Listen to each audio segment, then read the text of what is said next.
Magbabiyahe ka ba this Holy Week? Kung oo, huwag mong kakalimutan na magdala ng mga gamot na to. Una sa listahan ay Meclizine para iwas biyahilo. Pwedeng uminom 30 minutes to 1 hour bago po bumiyahe. Huwag din pong kakalimutan na ito ay chewable tablet kaya kailangan pong nguyain. Para naman po makaiwas sa pagkakaroon ng gut problems katulad ng diarrhea, pwede kayong uminom ng probiotic na katulad ng Ursa Flora Gut Defense. So, ito po yung color pink.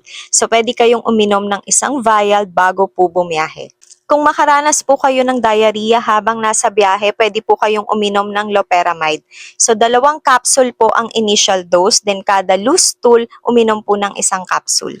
Para makaiwas po sa pagkakaroon ng dehydration gawa ng diarrhea, pwede pong magdala ng ORS na ready to drink or yung tinitimpla. Maaari din po kayong uminom ng Ursiflora Gut Restore, isang vial pagka nagdadiarrhea. Para sa lagnat o sakit ng ulo, magdala ng paracetamol katulad ng Biogesic. Para sa sakit ng tiyan na dulot ng acid, magdala po ng antacid katulad ng Gaviscon at Kremel S. Huwag din pong kalimutan magdala ng mga antihistamine katulad ng cetirizine para sa allergy. Siguraduhin din po na magdala ng alcohol, face mask at Band-Aid. At sa mga may iniinom na maintenance medicines o antibiotic, make sure na dadalhin po ito habang nagbabiyahe para hindi po tayo makamiss ng dose. Salamat po!